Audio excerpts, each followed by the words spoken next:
안녕하세요. 전쟁사 연구가 권성욱입니다. 태평양 전쟁 두 번째 시간입니다.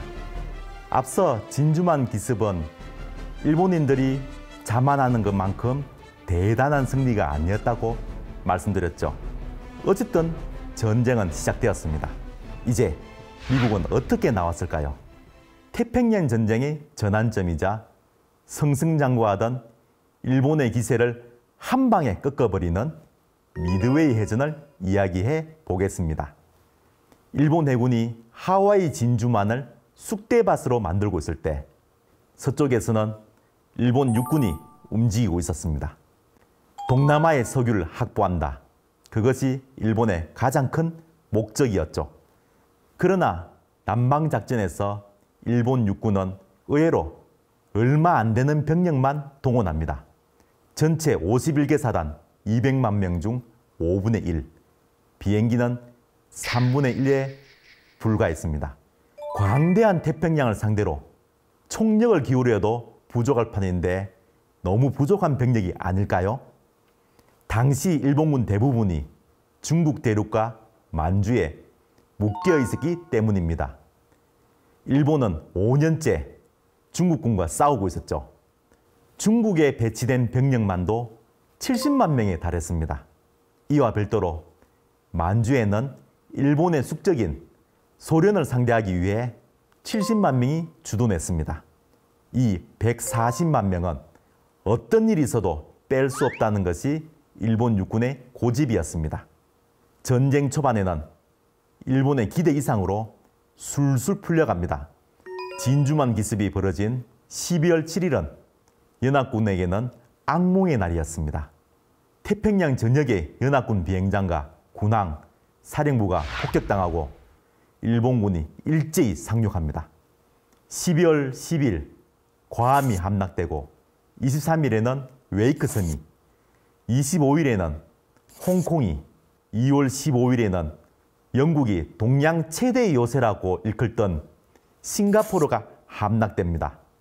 연합군은 속수무책이었죠. 일본군은 동남아는 물론 남태평양 뉴기니 섬을 넘어서 호주까지 위협합니다. 일본 제국의 판도는 절정이었죠. 화려한 승리에는 거품도 섞여 있었습니다. 왜냐하면 일본군이 맞붙은 상대는 오합지졸의 식민지 군대였기 때문이죠. 연합군의 정예 부대는 지구 반대편에서 독일군과 싸우고 있었습니다. 만약 유럽에서 전쟁이 없었다면 일본은 그토록 쉽게 이기지는 못했을 것입니다. 일본의 다음 목표는 어디였을까요? 하와이였습니다. 하와이만 점령한다면 태평양 전역을 장악하는 것은 물론이고 미 서부 해안까지 위협할 수 있었죠. 하지만 그 전에 반드시 해야 할 중요한 일이 하나 남아 있었습니다. 진주만 기습 때 놓쳤던 미 항공모함의 제거였죠. 1942년 4월 18일 일본인들에게 충격적인 사건이 벌어집니다. 미 항공모함 호넷에서 출격한 두리틀 비행대의 도쿄 공습이었습니다. 비록 피해는 크지 않았지만 미국의 항공모함이 남아있는 한 언제라도 미국은 일본을 위협할 수 있다는 얘기였죠. 5월 4일에는 호주 동쪽 바다에서 사노해 해전이 벌어집니다. 미 항공모함 2척과 일본 항공모함 3척이 맞붙죠. 미국은 한 척의 정규 항공모함을 잃었습니다. 일본은 비록 이기긴 했지만 그들 역시 한 척의 경항공모함이 침몰하고 많은 조종사를 잃었습니다. 야마모토 제독은 찔끔찔끔 싸우느니 미 항공모함을 한꺼번에 유인한 다음 한 방에 전멸시켜 하근을 뿌리 뽑겠다고 결심합니다. 그가 결전장으로 선택한 장소는 하와이 서쪽 2,000km 떨어진 작은 섬 미드웨이였습니다. 이곳은 미군의 비행장이 있었습니다. 일본 해군이 미드웨이를 점령하면 이곳에서 비행기를 출격시켜 하와이를 폭격할 수 있었습니다. 또한 하와이 침공의 발판으로 쓸 수도 있었죠. 일본 해군의 자만심은 하늘을 찔렀습니다. 미드웨이에서 결전을 벌이겠다며 일본 함대를 총동원하면서도 항공모함은 불과 4척만 투입합니다. 진주만 기습대의 6척보다도 오히려 적었죠. 결과적으로 미드웨이 해전에 투입된 양측 비행기는 미군이 355대, 일본군이 263대로 미군이 오히려 훨씬 많았습니다. 미국 항공모함은 일본 항공모함보다 더 많은 비행기를 실을 수 있었습니다. 또한 미드웨이 비행장에는 미 육군 비행기들도 있었기 때문입니다. 무엇보다도 일본 함대는 수개월 동안 쉬지 않고 싸웠기 때문에 배도, 비행기도, 사람도 한계에 직면해 있었습니다. 또 하나 어이없는 실수가 있었습니다. 정보가 새어나왔다는 것이죠. 일본군의 보안이 너무 허술했기 때문입니다. 야마모토 제독은 미군이 절대 자신의 계획을 모를 것이라고 확신합니다. 미국 항공모함은 저 멀리 있는 하와이 진주만에 있다. 진주만에서 미 항공모함이 출동하면 그때 태평양 여기저기 흩어져 있는 일본 함대를 되돌려서 포위해도 늦지 않다고 말이죠. 그런데 만약 계획이 어긋나서 미국 항공모함이 그 전에 빨리 나타나면 어떡할까요? 실제로 그런 지적도 있었습니다. 하지만 야마모토 제독은 대비하기는커녕 자기에게 불리한 목소리는 모두 무시합니다. 반면 니미츠 제독은 암호를 해독하고 목표가 미드웨이라는 사실을 알아내어 태평양에 남아있던 세 척의 항공모함을 모두 출동시키게 됩니다.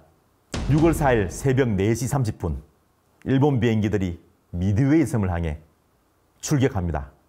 미드웨이 섬에 대한 폭격이 시작되고 미드웨이 비행장에서도 미군 비행기들이 출격하여 일본 항공모함을 노리지만 줄줄이 격추당합니다. 그 사이 미국 기동함대는 일본 항공모함의 위치를 파악하고 함재기들을 출격시켰습니다. 반면 일본 함대는 그제야 미 함대가 생각보다 빨리 나타났다는 사실에 깜짝 놀라면서도 정확한 위치야 병력을 알지 못했습니다. 미드웨이 섬만 집중하느라 정찰을 게을리한 탓이었습니다. 나구모 제독은 미국 항공모함을 공격하기 위해 폭탄 대신 어뢰로 바꾸라는 명령을 내립니다. 그때 상공을 엄호하던 일본 전투기들도 연료가 바닥나면서 항모로 기한합니다. 이 때문에 일본 방공망에 구멍이 뚫리죠. 9시 30분 미 항공모함의 함재기들이 모습을 드러냅니다. 얼마 남지 않은 일본 전투기들은 필사적으로 막아내죠. 치열한 공중전이 벌어지는 와중에 일본 방공망을 돌파한 미국 극강한 폭격기들이 일본 항공모함 가까이 다가가는데 성공합니다. 그야말로 폭탄의 비가 쏟아지죠. 일본 항공모함들은 이리저리 피합니다.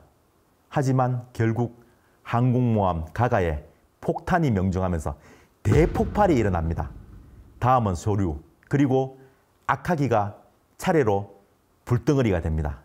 일본 해군이 세 척의 항공모함을 잃는 데 걸린 시간은 불과 5분 남짓이었습니다. 미국과 일본의 운명을 가른 5분이랄까요? 이제 전세는 역전됩니다. 전투에 투입된 항공모함 4척, 그리고 항공기 모두를 잃었습니다. 반면 미국은 항공모함 한 척과 150여 대의 항공기를 잃었죠. 일본의 완패였습니다.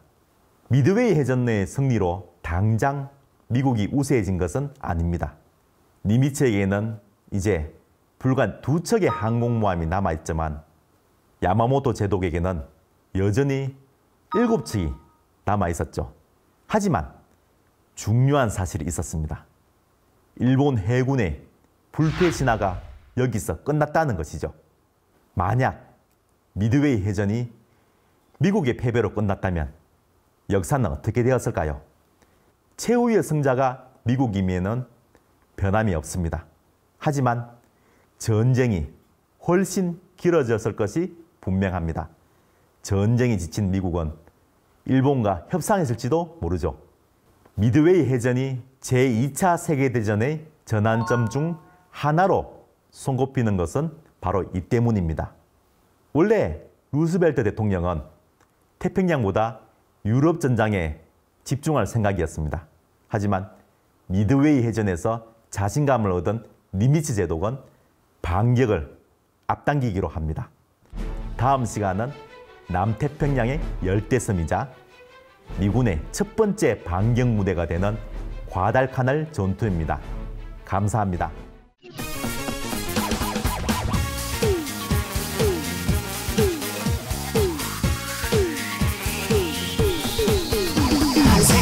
Go!